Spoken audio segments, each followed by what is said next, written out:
Alright, now it's time to talk about what I like and don't like about my no issue stamp.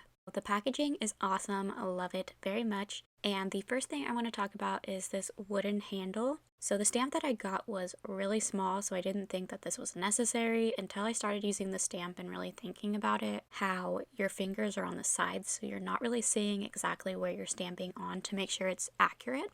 But with this little wooden dowel, you're able to get all that perspective because it's up higher, so I really appreciate that that's in there. So you're going to get more of a accurate stamp because you're able to see around all four sides, and it also makes it a lot easier to hold on to. But I also like the fact that it comes off so that it will store flat because I hate when things are bulky for no reason.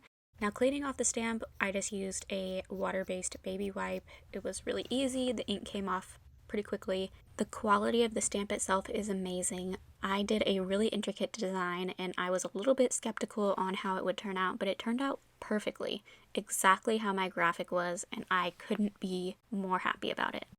Now the ink pad I thought was unnecessary. The mass of it, honestly, it is huge compared to the stamp that I got, but I'm going to take into consideration that it probably is a one-size stamp pad for the custom-made stamps. However, now I can use the stamp pad for my other stamps, and if I get a bigger stamp from No Issue, I can use this stamp pad and get a different color.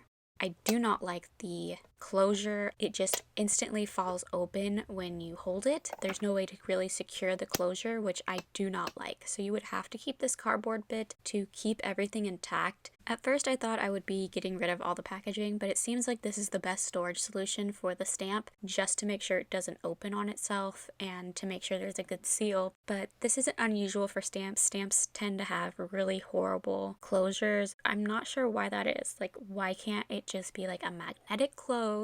It seems super simple, and it seems like an issue everyone has where you're having to rubber band your ink pads, and you shouldn't have to do that. So if we could get that fixed, that'd be great. But overall, I really love No Issue. I love the packaging. I love the way the stamp turned out, and I am so excited to try it on more things.